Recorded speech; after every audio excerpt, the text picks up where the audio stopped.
Good afternoon students.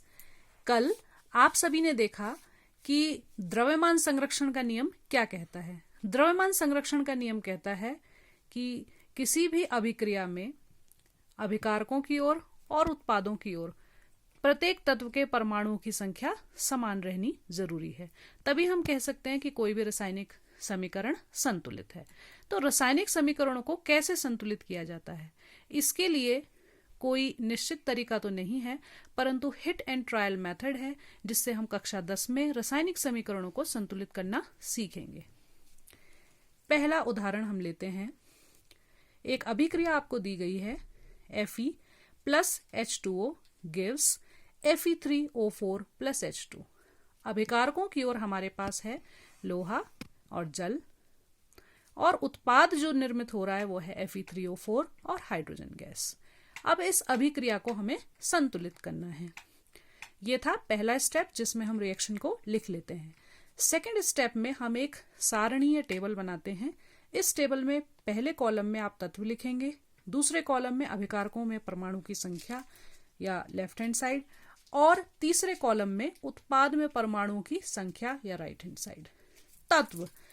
तत्व हम देखेंगे कि हमारी जो अभिक्रिया है उसमें कौन कौन से तत्व हैं। पहला तत्व है Fe, हमने यहाँ लिख दिया।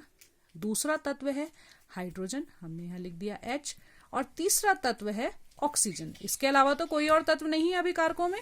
ठीक, अब हमने क्या करना है, हमने देखना है कि अभिकारकों में परमाणुओं की संख्या कितनी है।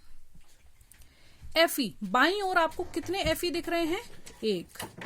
कितने हाइड्रोजन है? 2। कितनी ऑक्सीजन है? ऑक्सीजन के परमाणु की संख्या अभिकारकों की ओर कितनी है? 1।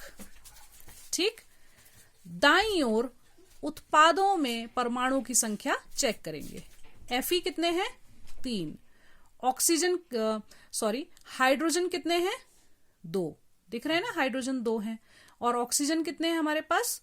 4 ऑक्सीजन है उत्पादों की ओर। नेक्स्ट स्टेप में हमने ये देखना है कि कौन से तत्व में परमाणु की संख्या समान नहीं है। आप देख रहे हैं कि हाइड्रोजन में तो परमाणुओं की संख्या बाईं ओर और दाईं ओर समान है। Fe में और ऑक्सीजन में समान नहीं है। बाईं ओर आपको 1 Fe दिख रहा है और दाईं ओर 3। बच्चों, इस बात का भी ध्यान रखें कि परमाणुओं की संख्या समान करने के लिए हमारे पास केवल एक ही तरीका है, वो है गुणा करना। तो अगर हम यहां 1 को 3 से गुणा कर दें तो कितनी हो जाएगी परमाणु की संख्या Fe की? 3।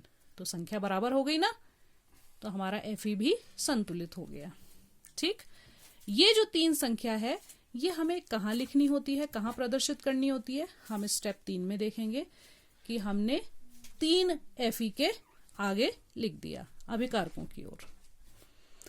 अब अगला स्टेप है, Fe भी हमारे पास संतुलित हो चुका है, हाइड्रोजन पहले से ही संतुलित है। ऑक्सीजन तत्व, बाईं ओर ऑक्सीजन तत्व के परमाणु की संख्या 1 है और दाईं ओर ऑक्सीजन तत्व के परमाणु की संख्या 4 है। तो 1 को 4 कैसे बनाएंगे, किससे गुणा करेंगे? 4 से। 4 से गुणा करके ऑक्सीजन बाईं ओर भी 4 हो जाएंगी।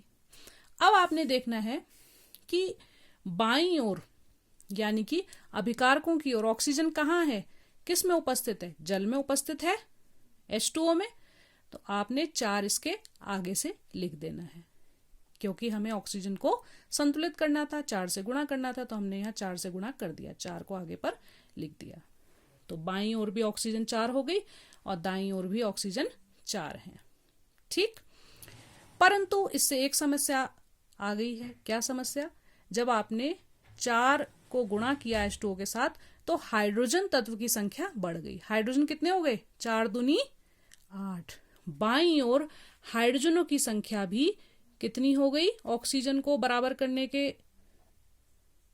कितनी हो गई? 8 हो गई। तो हमें हाइड्रोजन को पुनः बैलेंस करना पड़ेगा, दोबारा बैलेंस करना पड़ेगा। हमारे पास बैलेंस्ड है आयरन और ऑक्सीजन, हाइड्रोजन पुनः असंतुलित हो चुका है। ठीक है, तो हाइड्रोजन को दोबारा संतुलित करने के लिए हमें अब 2 को 8 बनाना पड़ेगा। किससे गुणा करेंगे? 4 से। तो 4 से गुणा कहाँ कर रहे हैं हम? दाईं ओर। ठीक है, दाईं ओर यानी उत्पादों की ओर। तो उत्पाद में हाइड्रोजन ये उपस्थित है H2, तो इसको 4 से गुणा कर दिया। ठीक है, इसके आगे हमने 4 लिख दिया।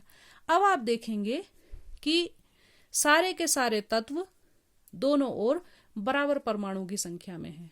बाईं ओर 3 आयरन, दाईं ओर भी 3, बाईं ओर 8 हाइड्रोजन, दाईं ओर भी 8 हाइड्रोजन, बाईं ओर 4 ऑक्सीजन है तो दाईं ओर भी 4 ऑक्सीजन है, जो आप स्टेप 5 में देख रहे हैं।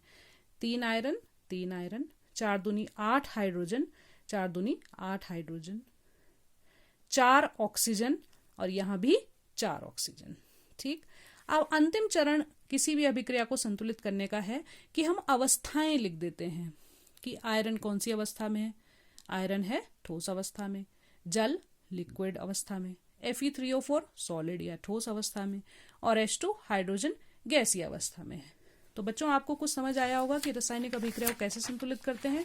थोड़ा और समझने के लिए हम एक और उदाहरण ले लेते हैं, उदाहरण नंबर 2। दूसरे उदाहरण में हमारे पास जो अभिक्रिया है वो है Na2SO4 plus BaCl2 gives BaSO4 plus NaCl। ठीक, पहले स्टेप में अभिक्रिया लिख लेते हैं। दूसरे स्टेप में हम कॉलम बनाते हैं। प्रथम कॉलम तत्व का, दूसरे में अभिकारकों में परमाणु संख्या, और तीसरे कॉलम में उत्पाद में परमाणु संख्या। तत्व हैं हमारे पास sodium Na, sulphur, oxygen, barium Ba और Cl। इसके अलावा तो और कोई तत्व नहीं है ना, यही तत्व हमारे पास उपस्थित हैं। सोडियम बाईं ओर कितने हैं? 2। सल्फर कितने हैं बाईं ओर? 1। ऑक्सीजन कितनी है? 4। बैरियम कितने हैं? 1। क्लोरीन के परमाणु की संख्या कितनी है? 2। ऐसे ही हम उत्पाद की ओर देख लेंगे कि बैरियम के परमाणु की सोडियम के परमाणु की संख्या कितनी है? 1।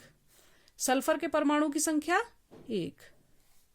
ऑक्सीजन के परमाणु की संख्या 4।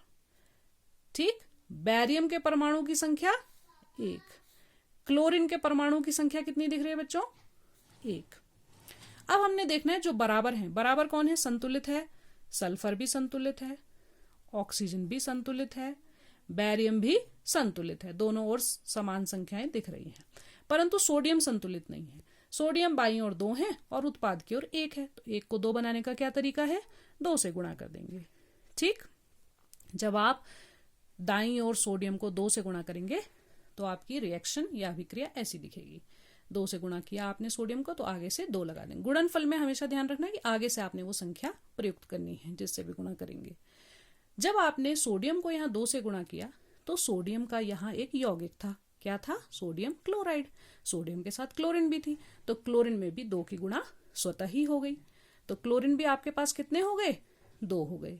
ठीक, तो क्लोरीन भी स्वतः ही संतुलित हो गए।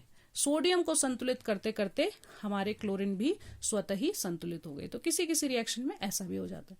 अब हमारी रिएक्शन या अभिक्रिया पूर्ण रूप से संतुलित हो चुकी है। दोनों ओर जो आपके तत्व हैं उनके परमाणुओं की संख्या समान है। 2 Na 2 Na, 1 सोडियम 1 सोडियम, पूरी बैलेंस्ड है इक्वेशन।